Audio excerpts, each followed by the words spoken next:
intenció sobretot és enfocar-nos en una nova manera de comunicar, és l'estratègia que nosaltres diem de màrqueting digital, i el que intentem és no només que siguem nosaltres que comuniquem els atractius i els recursos del nostre territori, sinó fer-ho a través dels prescriptors.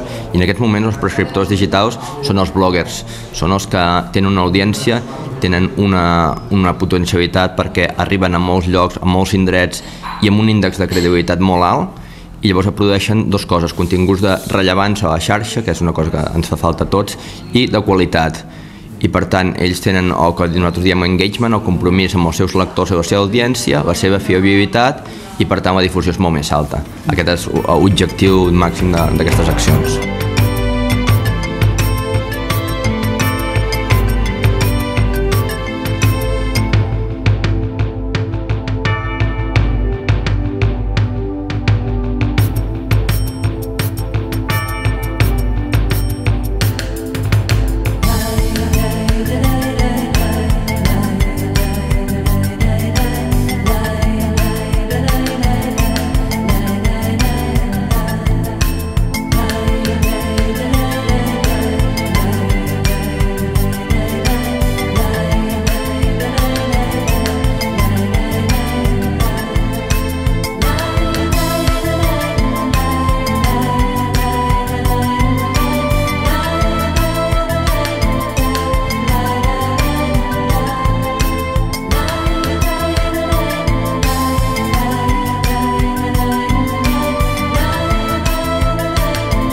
El contacte amb ells, normalment nosaltres fem un seguiment exhaustiu a la xarxa de qui són els principals influenciadors, quins són els principals prescriptors dels bloggers. Per tant, mirem els mercats que ens interessen, els productes que ens interessen, si és natura o activitats o diferents activitats que pot ser gastronomia, vins, etc.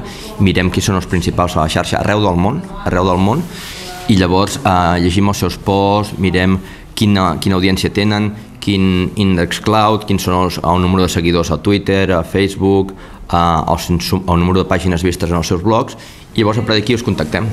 O sigui, diem, mira, som el Patronat de Turisme de Girona, tenim els Pirineus, tenim la Costa Brava, us interessaria fer aquest producte?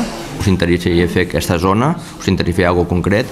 I així organitzem un viatge d'aquest tipus. Perquè aquest és el segon any que fem el Impirinès, el viatge es diu Impirinès, i és la segona vegada que el fem. Són diferents els bloggers que van venir la primera vegada i la segona. Aquí ha coincidit que hi havia el Congrés Mundial de Bloggers aquest cap de setmana a Girona, i dels 350 hem fet una selecció de 7 dels 7 millors. Per tant, aquí tenim com la crem de la crem, no? Hem aprofitat que ja hi eren, i mentre hi havia diferents que feien blog trips per arreu del territori que s'apuntaven ells mateixos, i per tant hi havia de tot tipus, aquests són els seleccionats, aquí tenim 2 millors, i els hem d'aprofitar. La diferència entre els bloggers i uns altres viatges que fem nosaltres és que no només triem paisatge, que també és part dels nostres recursos, sinó que el que triem són experiències. Ahir mateix, ahir a la nit, vam anar a sopar al volcà Montsacopa, al migdia vam fer un show cooking amb un dels cuiners d'aquí a la Garrotxa, en Pep Noguer. O sigui, ara faran en bicicleta tot el recorregut per la Vall d'en Bas, i això s'explicarà fins a Hostalets, on s'explicarà com es fa el pa, etc. I també vam fer un taller de ratafia. O sigui, no s'hi explica només paisatges, sinó que el paisatge és una part de l'experiència. Per tant, busquem persones que us expliquin històries, volem personatges, volem maneres de fer, i volem una experiència que no puguin trobar a un altre lloc. Aquest és l'objectiu. A vegades és més complexa, perquè és més fàcil a vegades ensenyar un museu o ensenyar això, però no volem això no és el que busquem. El que busquem és que es busquin un record, que es busquin una experiència i que tinguin una història per poder explicar d'aquí.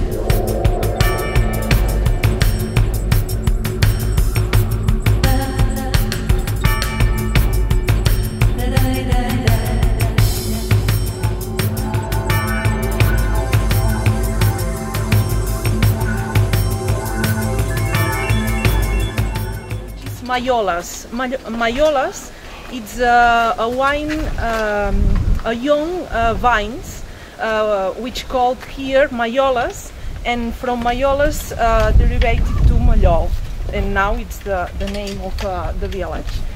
And here it's important in Mallol because it's the place that the Francesc de Verntallat which is a leader of the Remenses. The Remenses. Nosaltres tenim, si vols seguir el viatge en si, com està anant, tenim dintre la pàgina www.costabrava.org hi ha una aplicació que es diu Storyfy, que aquí anem seleccionant què fan cada dia, quines fotos pengen cada dia, les millors, és una selecció, no és tot exhaustiu. Si també ho voleu seguir a través de Twitter o a través d'Instagram, podeu fer servir el hashtag, l'etiqueta Impirinees, o Incostabrava, que es van barrejant, no? I llavors hi ha una cosa, com sé al final què produeixen, perquè això no ho produeixen ara, això és immediat, les fotos i els twitters, però com ho segueixen després?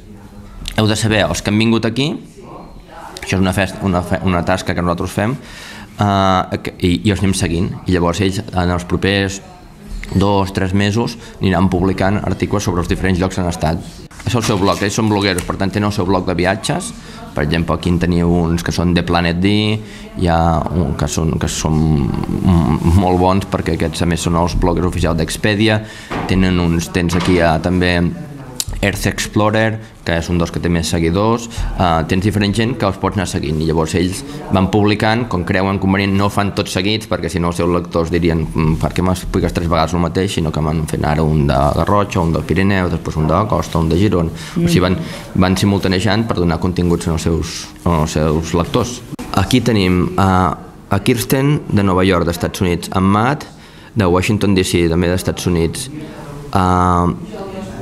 Earth Explorer, també és americà, ara no et sé dir la ciutat, 2 de Canadà, una espanyola, Guia Repsol, que també ja ho coneixeu, aquest sí que potser ho coneixeu més de nom, ells no ho coneixen per això, però Guia Repsol, espanyol, un francès i un australià. El que passa que hi ha alguns d'aquests que són, jo crec que un o dos d'aquests són nòmades, són gent que no té casa, per tant ells n'hi ha, aquí em sembla que n'hi ha 2 o 3 que fa 4 anys que viatgen i encara no han tornat a casa, per tant viatgen a la seva casa, a la seva motxilla.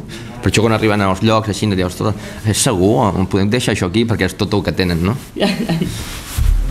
Tenen el portàtil o l'Apple o l'iPhone d'última generació, tot, però clar, és tot el que porten a sobre de la seva vida. Fem 2 dies a cada comarca i per tant fan ahir, avui Garrotxa, demà i demà passat Ripollès i després acabem a la Cerdanya.